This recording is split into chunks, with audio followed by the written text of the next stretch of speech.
You're about to honor the wrong man. The words were not shouted. They were not angry.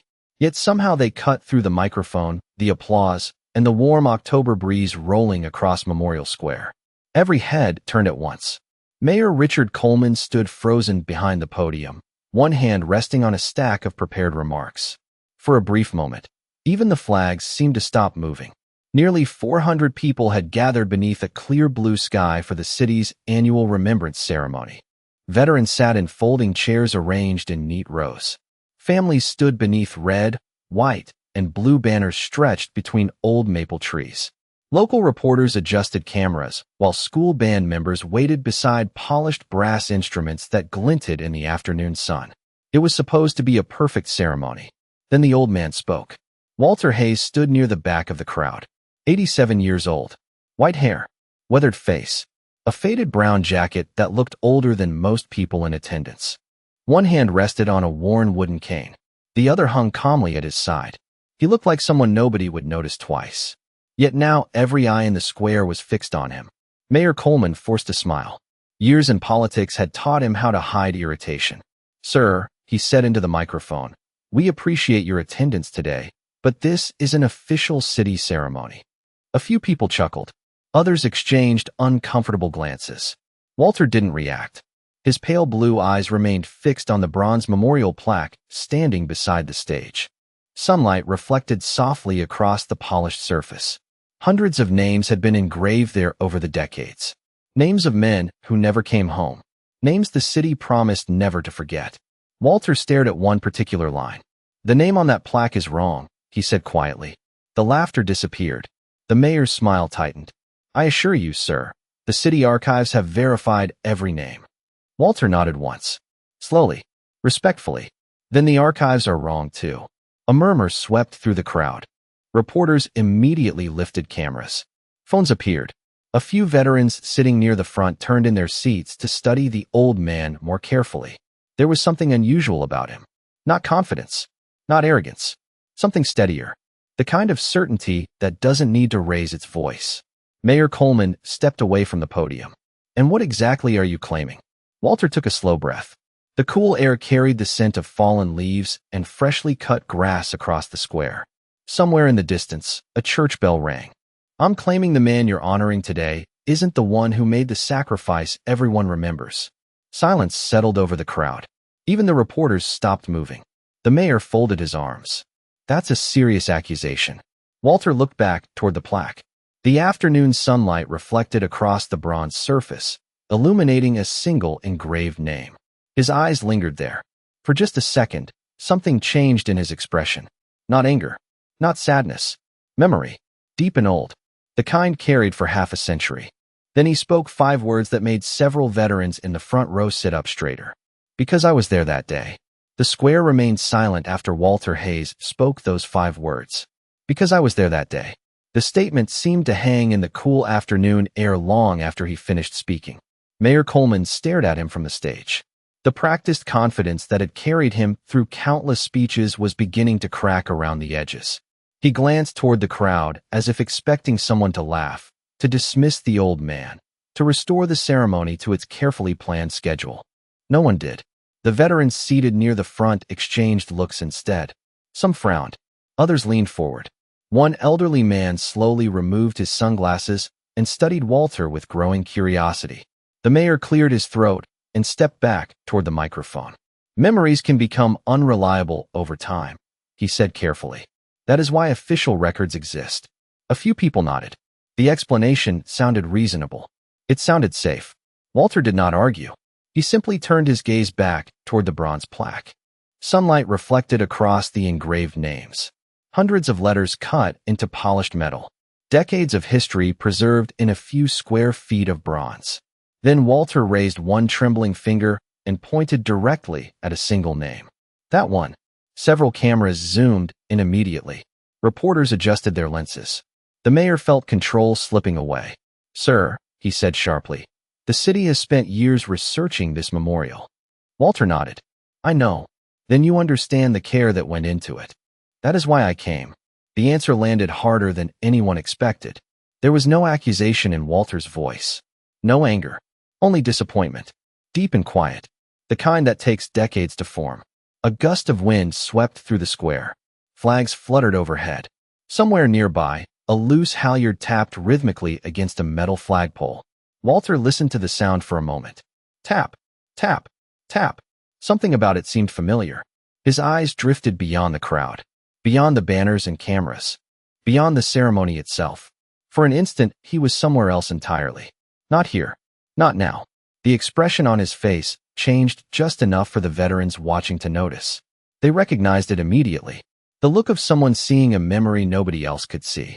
Near the rear of the crowd, Emily Parker lowered the tablet she had been using to monitor ceremony logistics. 28 years old and employed as the city archives coordinator, she had spent years handling military records, historical correspondence, and preservation projects. At first, she assumed the old veteran was mistaken. Then she noticed something unusual. Walter had never once looked uncertain, not even for a second. Emily opened the digital archive connected to the city database. She typed the name engraved on the plaque. The file appeared instantly. Standard biography, service dates, recognition history. Everything seemed normal. Then she noticed a reference number attached to an older federal record. A record she had never seen before. Her brow furrowed. She clicked it. The screen paused. Loading. Accessing archive. Retrieving historical documents. Emily felt a strange chill despite the warm afternoon sun. Whatever was about to appear had not been opened in decades. Irritation flickered across Kyle Kramer's face like heat shimmering above the tarmac. The old man's silence bothered him more than any argument could have. A dozen technicians stood around the dormant Huey, laptops open, diagnostic screens glowing green beneath the afternoon sun. Every system claimed the helicopter was healthy. Every sensor insisted nothing was wrong. Yet the aircraft remained motionless, stubbornly silent. Lieutenant Wells folded his arms tighter across his chest. "You keep staring at that panel like it owes you money," he said. "What exactly are you expecting to find?" Eli Vance did not answer immediately. His pale eyes remained fixed on the small access panel beneath the exhaust housing. The metal looked perfect. Fresh paint, clean bolts, factory alignment. Everything about it suggested precision. Everything except one thing. Eli took a slow step forward. The gravel beneath his boots crunched softly. "That panel was opened recently," he said. Kramer laughed. "No kidding. Maintenance records exist for a reason." "Not recently enough," Eli replied. The technicians exchanged amused looks. To them, it sounded like another vague statement from an old mechanic chasing ghosts. Kramer spread his hands dramatically. "Ladies and gentlemen, we have ourselves a fortune teller." A few chuckles rippled through the maintenance crew. The laughter carried across the flight line, mixing with the distant hum of generators and the dry whistle of wind crossing the runway. Eli remained still. He had heard worse. He had heard it for decades. Men convinced that newer automatically meant better. Men who trusted screens more than instincts. Men who believed experience expired like a carton of milk. Lieutenant Wells stepped beside Kramer. "Mr. Vance, with all due respect, this aircraft has been examined by certified specialists. We have thermal imaging, computerized diagnostics, and engineering support from 3 separate facilities." Eli nodded once. "And all of them are listening to the machine." Wells frowned. "What does that mean?" "Sometimes," Eli said quietly, "you have to listen to the people who touched it." The answer only deepened their confusion. Kramer shook his head. "That does not even make sense." Across the tarmac, Airman Peterson watched the exchange with growing unease. He could not explain why. There was simply something different about the old man. It was not confidence. It was certainty, the kind that did not need to advertise itself. Peterson had seen senior pilots carry that same look before difficult missions. The look of someone who already knew the outcome. Eli moved closer to the helicopter. His weathered fingers traced the air near the panel without touching it. His expression tightened slightly. A nearly invisible detail had caught his attention. One bolt reflected sunlight differently than the others. Not much, just enough. Kramer noticed him staring. "What now?" he asked. "See something magical?" Eli finally looked at him. One bolt was replaced. The laughter stopped. Only for a second. Then it returned louder than before. "That is your big discovery?" Kramer said. "A replacement bolt." He pointed toward the aircraft. "Half the helicopter has replacement parts." "Not there," Eli replied. "Not on that panel." The wind shifted. Somewhere beyond the runway, a flag snapped sharply against its pole. Peterson felt a chill crawl down his spine despite the heat. He looked from the old veteran to the helicopter and back again. For the first time all afternoon, he began wondering if the machine was not the only thing being misunderstood. The laughter lingered for a few seconds before fading into uneasy silence. Even the technicians seemed to realize the old man's confidence was not an act. Kyle Kramer folded his arms and stared at the panel again. The sunlight reflected across the metal skin of the Huey, throwing sharp flashes across the tarmac. Heat waves shimmered above the runway. Somewhere in the distance, a transport aircraft rumbled overhead. Eli Vance never took his eyes off the bolt. "You are telling me this entire aircraft is grounded because of one bolt?" Kramer asked. His voice carried less mockery now and more irritation. Eli shook his head slowly. "No, I am telling you someone replaced one bolt when they should have checked everything around it." Lieutenant Wells stepped closer. "That is speculation." "Maybe," Eli replied. "Or maybe somebody fixed the symptom and ignored the cause." The words landed harder than either officer expected. Maintenance crews hated that possibility. It suggested a mistake. It suggested something had been missed. Kramer immediately crouched beside the panel. His fingers moved across the hardware. One bolt, then another, then another. His expression tightened. He hated what he was seeing. The replacement was obvious now that somebody had pointed it out. Slightly different wear pattern, slightly different finish. Barely noticeable unless you knew exactly where to look. "That does not prove anything," Kramer said. But the certainty was gone from his voice. Eli nodded. "Open it." Wells exhaled sharply. "Absolutely not. Breaking that seal requires authorization." "Then keep waiting," Eli said. The old veteran stepped back and slipped his hands into his jacket pockets. The motion was calm, final, as if the matter no longer concerned him. The technicians looked at one another. Nobody spoke. Peterson watched from across the flight line. The tension felt heavier now, not because of an argument, because doubt had entered the room. Doubt spread faster than confidence ever could. Kramer stood up abruptly. "You know what?" he snapped. "Fine. Let us say you are right. Let us say something is wrong behind that panel. Why would every sensor miss it?" Eli's pale eyes settled on him. "Because sensors only report what they can measure." The answer irritated Kramer even more. "And what can you measure?" he challenged. For a moment, Eli said nothing. Then a faint smile appeared at the corner of his mouth. It was not arrogance. It was memory. The hot concrete beneath his boots seemed to disappear. The bright afternoon sky faded. Suddenly, he was 20 years old again. Rotor wash hammered against his face. Humid jungle air carried the smell of fuel and rain. A damaged helicopter sat in a muddy clearing surrounded by frightened young pilots. Instruments said the engine was fine. Gauges said everything was normal. But Eli remembered hearing a sound. Not loud, not dramatic. A tiny metallic vibration hidden beneath the engine noise. One loose bracket. One overlooked detail. A problem no instrument had detected. He had found it because he listened. The memory vanished. The jungle disappeared. The modern airfield returned. The same lesson remained. "Machines talk," Eli said quietly. "But only if somebody knows their language." Peterson felt a chill run through him. Around him, several technicians had stopped pretending to be amused. Their eyes drifted from Eli to the helicopter, then back again. For the first time all afternoon, the old veteran was no longer the strangest thing on the flight line. The silence coming from the Huey was. The silence lingered over the flight line like a gathering storm. No one laughed now. No one had a clever remark ready. The old helicopter sat beneath the blazing afternoon sun, surrounded by expensive equipment, advanced diagnostics, and highly trained specialists. Yet all attention remained fixed on one weathered veteran standing quietly beside it. Kyle Kramer looked away first. He hated that. He hated the uncomfortable feeling growing in his chest. The feeling that Eli Vance might actually know something he did not. "Open the panel," one of the younger technicians said quietly. Kramer turned toward him. "What?" "Just open it," the technician repeated. "We have spent 7 hours chasing nothing." Several others exchanged uncertain glances. Nobody openly supported Eli, but nobody dismissed him anymore either. Lieutenant Wells noticed the shift immediately. Authority depended on certainty. The moment certainty cracked, everything became harder. "We are not breaking maintenance protocol because of a guess," Wells said sharply. "Sir." Peterson spoke carefully from the edge of the group. With respect, the aircraft is grounded already. Every eye turned toward him. The young airman instantly regretted speaking. Wells stared at him for several long seconds. The heat seemed to intensify. The wind died. Even the distant engine noise from another runway felt muted. Peterson swallowed hard. I just mean, we are already losing time. Kramer looked at the panel again, then at Eli, then back at the helicopter. Finally, he grabbed a tablet and pulled up the maintenance history. His fingers moved quickly across the screen.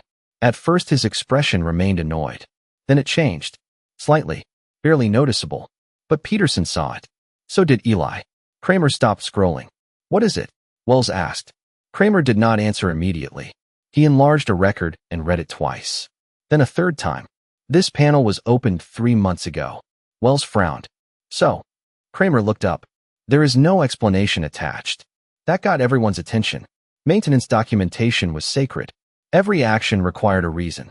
Every repair left a trail. Missing information was rare. The technicians gathered closer around the screen.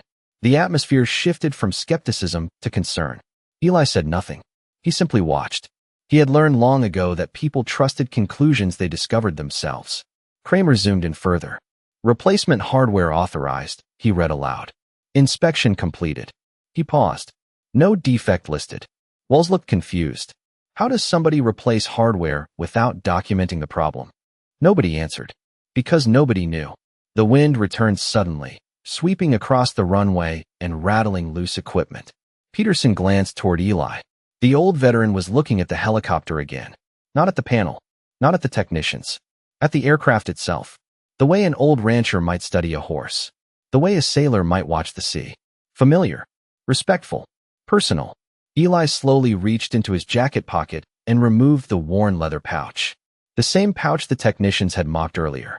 Its surface was faded from decades of use. The stitching had darkened with age. For a brief moment his thumb brushed the edge of the leather.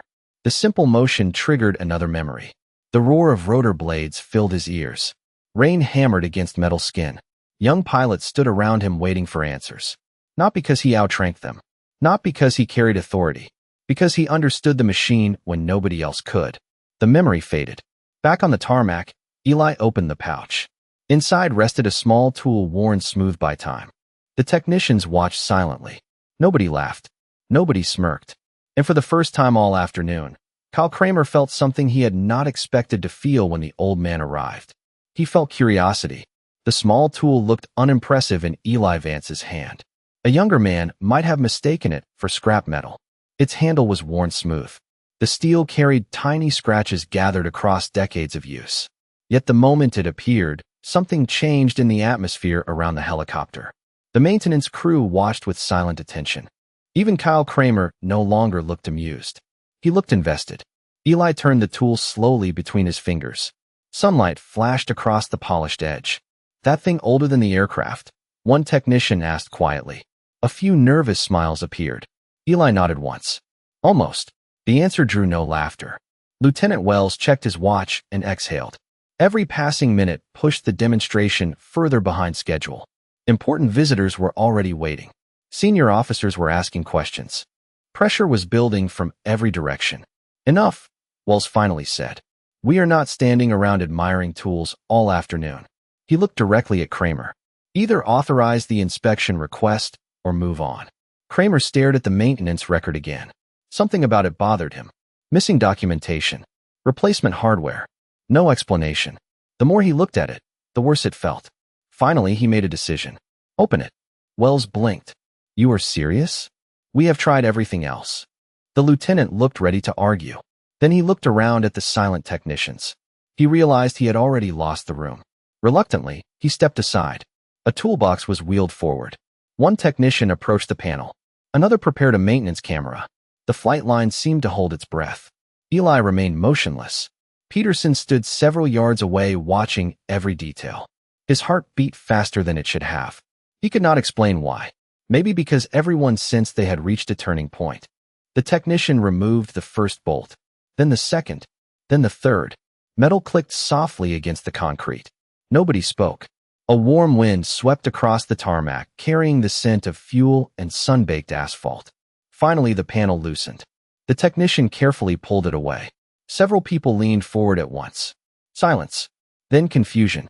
That cannot be right, somebody whispered. Kramer immediately stepped closer. His eyes widened.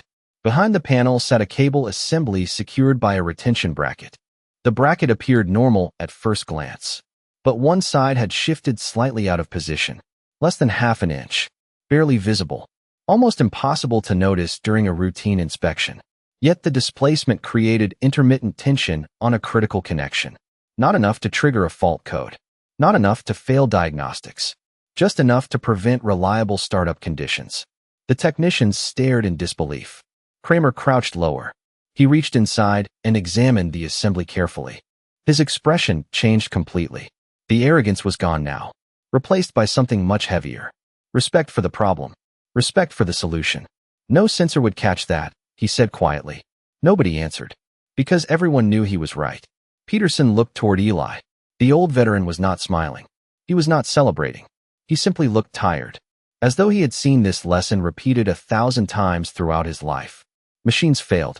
People overlooked things. Pride got in the way. The cycle never changed. Before anyone could speak again, Peterson's phone vibrated inside his pocket. He glanced down at the screen. The caller identification made his stomach tighten instantly. It was the office of General Michelson's aide. Peterson looked back toward the helicopter, then toward Eli. Suddenly, the afternoon felt far bigger than a maintenance problem. Peterson stared at the phone for half a second before answering. Around him, the technicians remained gathered around the open panel, still trying to process what they had found. The shifted bracket sat exposed beneath the afternoon sun, a tiny flaw that had defeated hours of diagnostics and thousands of dollars in equipment. Airman Peterson speaking, he said quietly. The response came instantly. Where is Mr. Vance right now? The voice belonged to Major Davies. Peterson straightened automatically. He is here, sir. At the helicopter. There was a brief pause. Not hesitation. Urgency. Do not let him leave. Peterson blinked. Sir, the general is already en route. The line went silent. Peterson lowered the phone slowly. His pulse quickened. Across the tarmac, Eli Vance stood exactly where he had been moments earlier, hands resting loosely at his sides. He looked less like the center of a growing military storm and more like a man waiting for a bus. Peterson walked toward him. The gravel crunched beneath his boots. Sir, he said carefully. Eli looked up. Yes. Peterson hesitated. General Michelson is coming here. Eli's expression did not change. That sounds like a long drive. Peterson almost laughed. Almost. Around them, the maintenance crew had begun carefully documenting the discovery. Cameras clicked. Tablets updated records. Technicians spoke in low voices. The atmosphere had shifted completely. The arrogance that filled the flight line earlier had vanished. In its place stood something much rarer. Humility. Kyle Kramer remained crouched beside the open compartment. He examined the bracket again, then the maintenance log, then the bracket again. Each comparison deepened his frustration. Not at Eli, at himself. The answer had been sitting inches away the entire time. Lieutenant Wells approached him. Could we have found it eventually? Kramer stared into the compartment for several seconds. Finally, he answered. Maybe. The word carried no confidence. Wells followed his gaze. The realization settled heavily between them. They had trusted every screen, every sensor, every automated report. Yet none of it mattered because they had stopped looking. A distant siren suddenly echoed across the base. Heads turned automatically. Peterson looked toward the main access road. Heat shimmered above the asphalt. Dust drifted through the afternoon light. Something was coming. At the same moment, inside a command vehicle several miles away, General Michelson sat rigidly in the rear seat. The convoy moved quickly through the installation. His aide sat across from him reviewing reports. One lieutenant shook his head in disbelief. Sir, maintenance confirms the veteran identified the fault before inspection. Michelson looked out the window. Of course he did. You already knew? The aide asked. The general's jaw tightened slightly. I knew who he was. Silence filled the vehicle. Finally, another officer spoke. Sir, with respect, everyone keeps talking about him like a legend.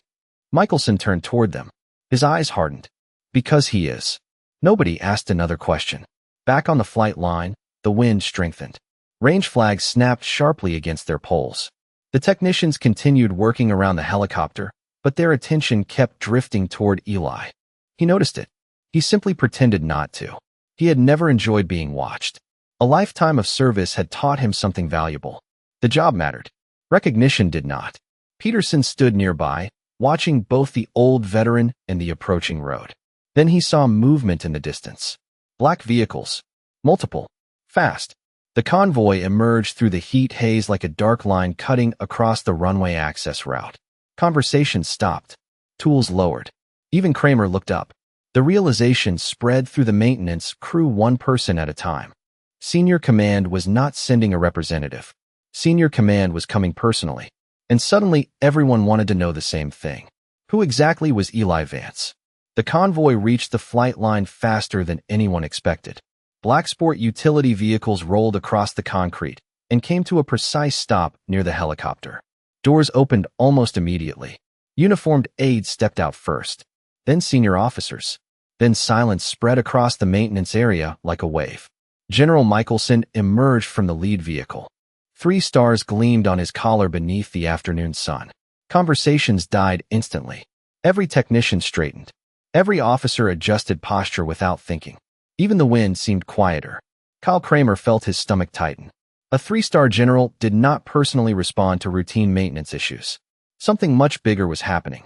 General Michelson walked past everyone without slowing down. Past the technicians. Past Lieutenant Wells. Past the open panel and exposed bracket.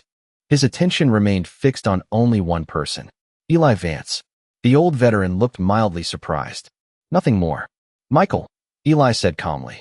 You drove all the way out here? Several technicians exchanged stunned looks. Nobody addressed a 3-star general that way. Nobody. Yet the general's face softened immediately.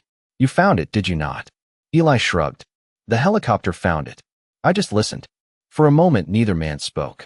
The scene felt strangely personal, like 2 old friends continuing a conversation that had begun decades earlier. General Michelson nodded slowly. Then he turned toward the gathered maintenance crew. His expression hardened. Who was responsible for bringing Mr. Vance here today? Peterson swallowed and raised a hand. Sir. The general looked directly at him. Good.